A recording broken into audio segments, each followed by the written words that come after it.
I'm in such a terrible situation that I'm deeply embarrassed to even admit what's happening. By embarrassment, I mean I'm utterly humiliated. How else can I put it that my wife, after 7 years of marriage, is having an affair with my stepdad? Yes, my wife slept with my mother's husband. I'm a 38-year-old man, married to Celia, 38 years old, for 7 years. Our relationship has had its normal ups and downs. The downs were mostly because my wife thought I was too close to my mom. She even called me a mama's boy. I won't deny it because my mom passed away 2 years ago, and I loved her deeply. I'm grateful that I was able to show her the love and care she deserved. She raised me all by herself and provided the best she could, often going beyond her means. My mom was a single parent until she met Andrew about 10 years ago. Andrew was a divorced man in his early 50s when he married my mom. I couldn't understand what my mom saw in Andrew that made her marry him after being single for 2 decades. To me, Andrew was like a non-entity. While my mom was alive, I used to visit her twice a week, but my interaction with Andrew didn't extend beyond basic greetings and a smile. I don't know why I couldn't accept him as a father figure, but I never showed my reservations to my mom. I was happy that my mom found a companion in her later years, and after her passing, Andrew didn't play any role in my life. I didn't even meet him after her funeral, even though he still lived in her house. Things took a disturbing turn when I saw him sitting with my wife, his arms around her.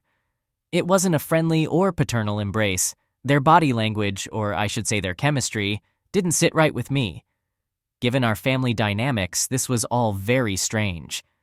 As I mentioned, I was never close to my stepdad, and Celia wasn't either. Witnessing such a level of comfort between them made me extremely uncomfortable. I was in my car, and they were at a roadside cafe. I had left work early that day to meet an old friend. The location where I saw them was far from my home and my office, a place I don't usually go to. I met my friend but was preoccupied the whole time. He kept asking if something was bothering me, and I just said it was work-related. How could I tell him what I had seen on my way? When I got home, I couldn't help but confront Celia about what I had witnessed with Andrew. Her face turned pale, and she seemed at a loss for words. Eventually, she admitted to having lunch with him. When I asked why all of a sudden, she claimed they ran into each other, and he suggested having lunch together. The way I was looking at her made it clear I had seen something I shouldn't have. She went on to explain that Andrew was deeply upset about losing my mom and that she was trying to console him. She said he's a lonely old man with no one to talk to, which is why he held her hand while expressing his grief. You see, I didn't mention that I witnessed him holding her hands. Instead, I saw him putting his arms around her. Their conversation didn't appear to be one of sorrow for my mom. While they weren't laughing, their body language had a flirtatious vibe. I chose not to say anything but didn't buy her explanation. I decided to investigate the matter myself before confronting her further. Celia works as a nail artist at a beauty salon, which means she works on weekends and has weekdays off. This wasn't an issue between us until recently when she became excessively preoccupied with her work. We started having frequent arguments about this, as she wasn't devoting enough time to our relationship. She countered that I was being overly needy after my mom's passing. She argued that I used to visit my mom twice a week, so her absence shouldn't bother me so much. However, that wasn't entirely accurate. I used to visit my mother on weekends and on some weekdays when Celia had to work. On her days off, I always made sure to be home on time to spend time with her. She used to complain previously that I was a mama's boy, and now she was accusing me of being needy. While these issues persisted, I saw her with my stepdad, which added to my frustration. A few weeks later, during Thanksgiving, the most recent one, she suggested we invite Andrew. Her direct suggestion surprised me. She explained that Andrew was living alone and had no one, so as an extended family, we should invite him. I pointed out that she never invited them when my mom was alive. She replied that it was different then because they had each other to celebrate the occasion, and now the elderly man was alone. In the end, I agreed, partly because I wanted to observe how they behaved in my presence. I can't say their behavior was normal, now that I know the truth. However, if I didn't know the truth, nothing they did would have raised suspicion. I remained mostly silent throughout the dinner. I never liked him, and my suspicions made me resent his presence. I felt he also sensed my discomfort, and the dinner was overall quite awkward, with both of us eating quietly while Celia attempted to break the silence with trivial topics, earning only forced smiles from both of us. The burden on my heart was becoming unbearable, so I decided to devise a plan.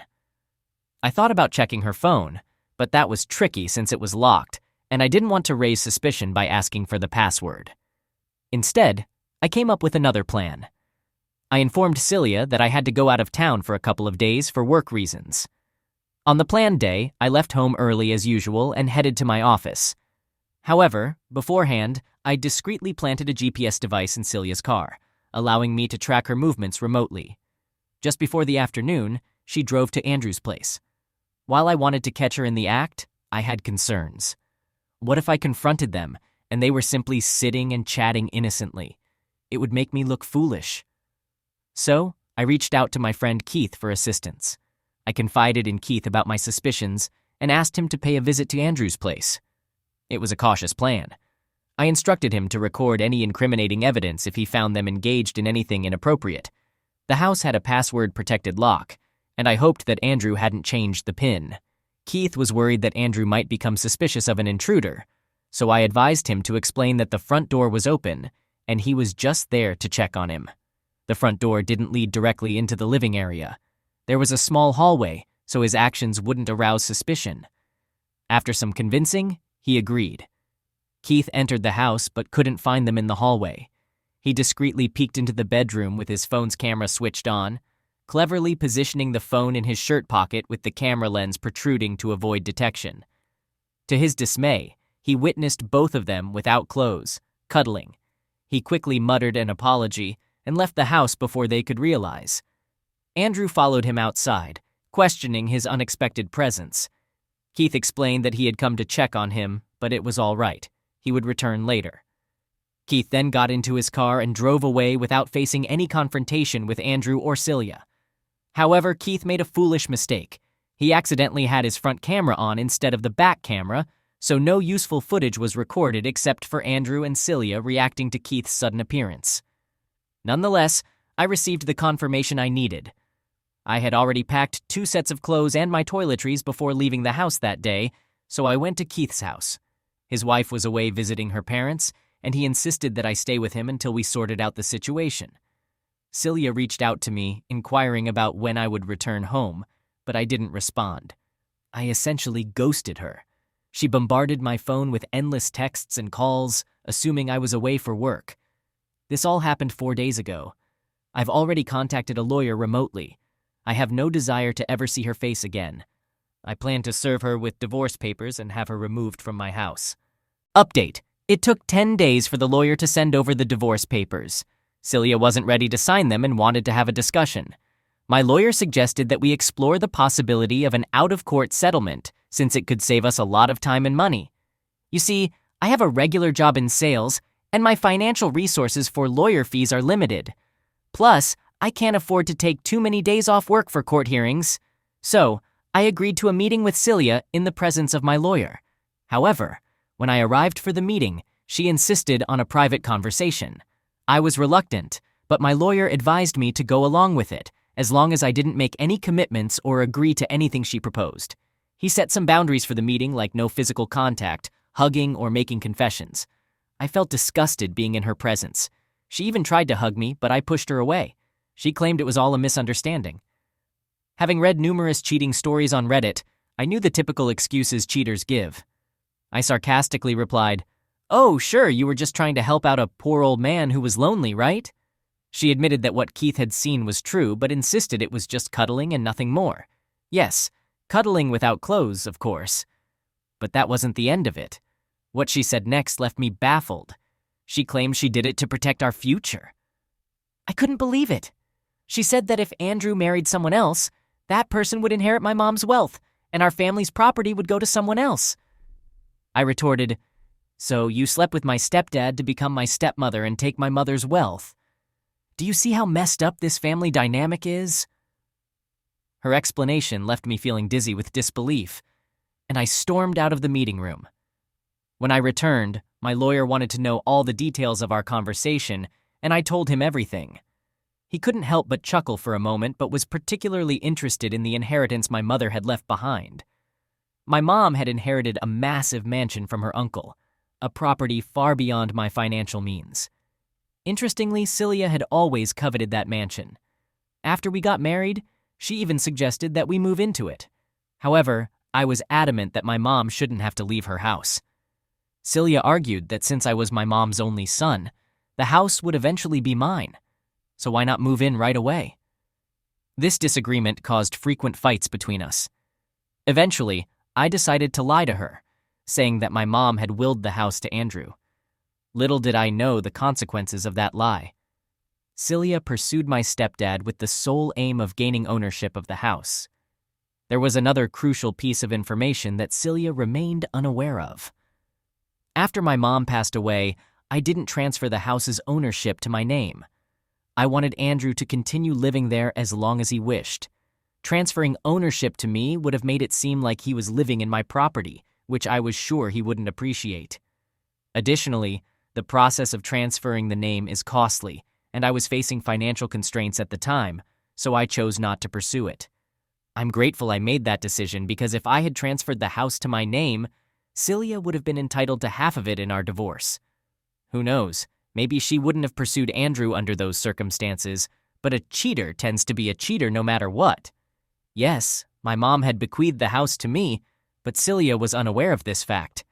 Celia attempted to make me reconsider the divorce by suggesting that she would manipulate Andrew into gifting her the house.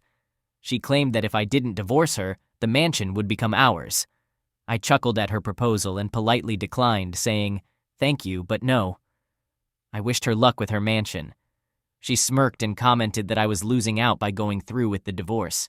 I smiled and replied that I couldn't care less. Whether she had always been this foolish or was simply putting on an act to save face from humiliation, I couldn't be bothered. Celia was well aware that I didn't possess substantial wealth except for the savings in our joint account, which was divided between us during the divorce. I feel a tremendous sense of relief now that the divorce is finalized. If Celia had discovered the truth about the mansion's ownership, she would never have agreed to the divorce, and I couldn't bear the thought of sharing my mom's inheritance with her.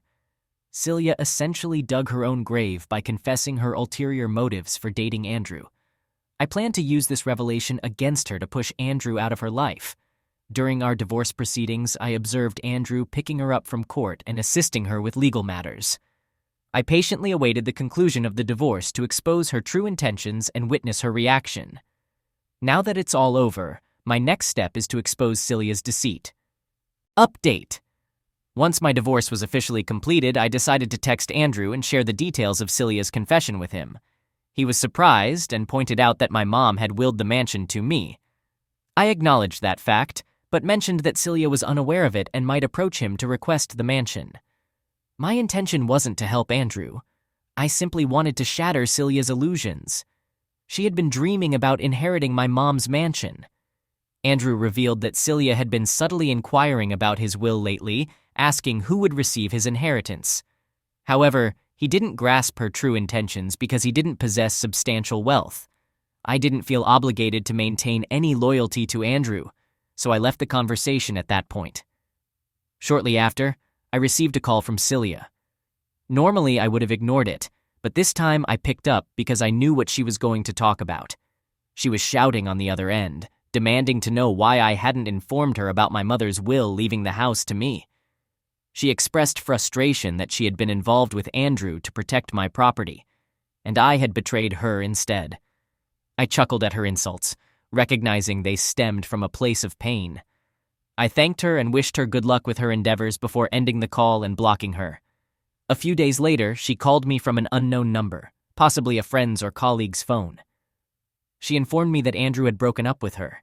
He had somehow discovered her true intentions, that she was only with him for the inheritance, and he had dumped her, labeling her as a greedy witch. She ranted about how she had tried to help him cope with loneliness, and yet he had turned against her. Despite her exposed truth, she continued to portray herself as virtuous. I sarcastically responded, highlighting the contradiction between her actions and her selfless claims. She insisted that she had been with Andrew for my sake, with the aim of securing the mansion for me. Now she was trying to spin her actions as aiding Andrew in his time of need. Her persistence didn't end there. She made numerous attempts to contact me, pleading, and at times gaslighting me in an effort to reconcile. She even showed up uninvited at my home, my workplace, and various public locations I frequented. To my disbelief, she even appeared at my gym, attempting to corner me and engage in conversation. It was a nightmarish ordeal, but I treated her as a complete stranger, which technically she was, considering our divorce was finalized. Update. I thought this whole ordeal had come to a close, but my past resurfaced as soon as I changed the ownership of the mansion to my name. I can't fathom her fixation on the house. I mean, sure, who wouldn't want to own a $1 million mansion? But I don't know how long it will take for her to grasp reality. After 6 months of my divorce, I made the decision to transfer the mansion into my name. As I mentioned earlier, I had held off on this due to financial constraints. Now that I was divorced and my expenses had significantly decreased, I managed to save up enough for the ownership transfer in about 4 to 5 months. Before initiating the transfer process, I informed Andrew about my intentions. He had already moved out of the house after I learned about his affair with Celia. I didn't ask him to vacate, but he willingly removed his remaining belongings. He also made me the administrator of the house's locking system. The paperwork took a couple of months to finalize, during which time I had the mansion painted. Additionally, the neglected lawn and pool received some much-needed maintenance. I had no contact with Celia, and as far as I knew, Andrew had broken up with her, so I was taken aback when she appeared at the mansion during one of the cleaning days. I wasn't present at the time, but the cleaning manager contacted me to report that a woman had arrived and was wandering around inside the house. They tried to prevent her from entering further, but she claimed to be my wife, ironically. Nevertheless, her behavior raised suspicions that she might be trespassing. Indeed, she was trespassing, and I instructed them to escort her out, emphasizing that I had no wife. They complied with my request and confirmed that she had left the premises. It's no surprise that she eventually showed up at my residence. She was sobbing and insisting that I had abandoned her without cause, asserting her innocence and pure intentions. I suggested she seek therapy and possibly consider a mental health facility instead of coming to my home. She wanted me to let her inside for a conversation, but I declined, firmly shutting the door. Last month, I decided to rent out the mansion to a family. Initially, I contemplated moving in to save on rent for my current apartment, but after crunching the numbers, it didn't make sense. The rent for the mansion is at least twice, if not more, than what I pay for my apartment. Moreover, the house is far too spacious for a single person. If I ever get married and start a family in the future, I may consider moving there, but for now, that's not in the cards. I've also obtained a restraining order against Celia for the mansion property. While the likelihood of her trespassing or causing damage was low because she hadn't shown violent tendencies, I wanted to ensure the safety and peace of mind of the new tenants. I didn't want Celia to unnecessarily trouble them. So far, everything has been going smoothly, and I hope I won't have to provide any further updates on this matter. I'm eager to close the chapter with Celia and move forward with my life. All right, that was a fun story. Now let's move on to another exciting one. Stay tuned and let's dive in. Is there any way I can mend my relationship with my dad, even though he disowned me and made it clear he wants nothing to do with me? I'm a 26-year-old female. My mom is 45 and my dad is 46. It's going to be a challenging and difficult journey, but I'm prepared for harsh words, insults, and curses because after all I've been through, I can handle them. I never imagined I'd find myself in this situation. My life is a complete mess right now. I'm my parents' only child. They met when they were just 16 years old and had me when my mom was 19 and my dad was 20. I was an unplanned pregnancy. My father was an exceptional man that any woman would want to be with. He took care of everything, from cooking to working, and he practically worshipped the ground my mom walked on. I never saw any negative qualities in him. He was a devoted family man, someone you'd want to spend your life with. My mom was great too. She was always there for me and helped me in any way she could. My dad wanted more children, but my mom didn't. She never told me why. So when I was 16, my mom was 35 then, my dad had an accident that left him bedridden for 7 months. While we didn't have to worry about finances, I was attending a private school. We're not from the United States, but it's still costly where we live, and there were bills to pay. My mom got a job, and for the following months, she was in my dad's shoes, doing everything. I also helped her with chores from time to time. Here's the twist. She met someone and became emotionally involved. One day, my dad had been bedridden for about 5 months at that point, if I remember correctly. She came to my room and quietly broke down in tears after my dad had fallen asleep. She confessed that she had feelings for someone at work and was no longer attracted to my dad. The entire situation was too much for her, and she had her own needs. She showed me her text messages and told me about the guy. He was 26 at the time, and they were flirting. I was young at the time, and seeing her break down like that shattered my heart. I wasn't as close to my dad as I was to my mom, mostly because my mom spent more time with me than my dad did at that time. Though I know it sounds silly, but I was a teenager then. I told her I understood and that I'd cover for her. She started coming home later, and we both told my dad it was due to her work. I didn't get involved until one day when my mom told me she wanted to talk about something very important. We went out, and I met the guy for the first time. He was rather unsavory, dressed shabbily, and nothing like my dad. I couldn't understand why my mom would choose this jerk over my dad. We sat down for dinner at a fancy restaurant, and my mom told me she was expecting a baby. I was shocked. They had the audacity to kiss right in front of me, and I felt repulsed by them. I asked them what their plan was. My mom said she didn't know. She wanted to keep the baby but still loved my dad. It was an awkward evening, and we went home that night. We talked into the night and she expressed her desire to keep the baby. I, once again, foolishly chose to keep my mouth shut. After this, my mom broke the news to my dad that she was pregnant. My dad was overjoyed but visibly concerned about our finances, which were still uncertain. Over the next 2 months, he started exercising and undergoing therapy to return to work, even though doctors said he needed more time. He eventually returned to work and put my mom back into her previous role as a stay-at-home mom. Her affair was short-lived. When my brother was born, my dad didn't sign the birth certificate. He purchased a set of documents but refused to inform me about their contents. My mom was still recovering from a C-section, and he didn't share any information with me.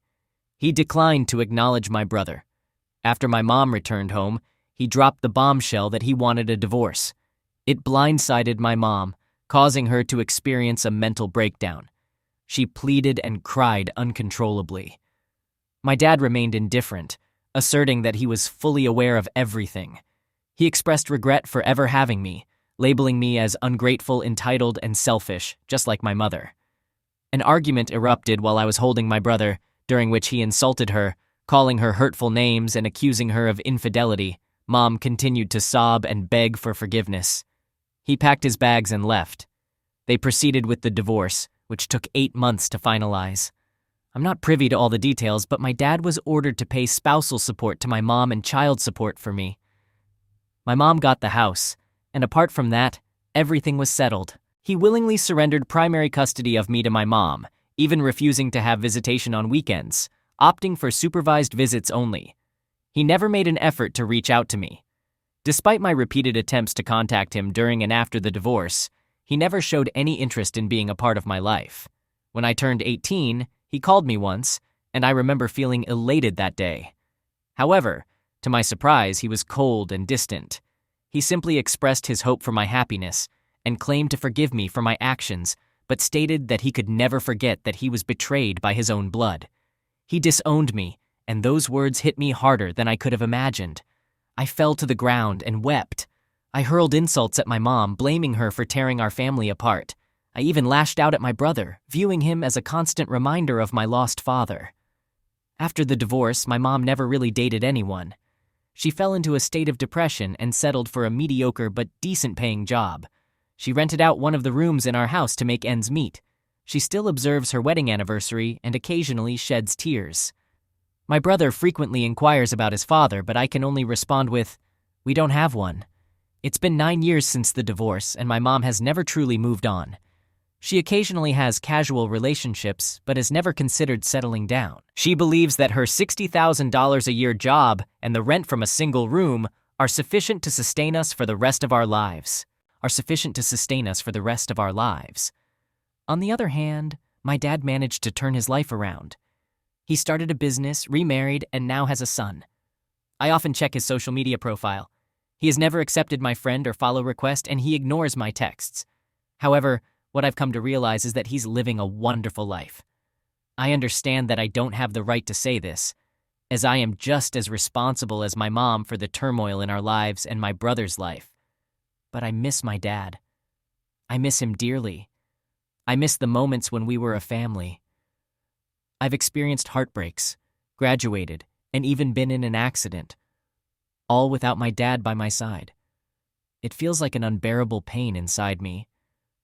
I've attempted to arrange a meeting with him, but when he learned of my intentions, he moved to another city. Last year, I had a son who bears a striking resemblance to my dad. I want to name him after my dad and introduce them. I'll be getting married at the end of this year, and there's nothing I want more than for my dad to walk me down the aisle.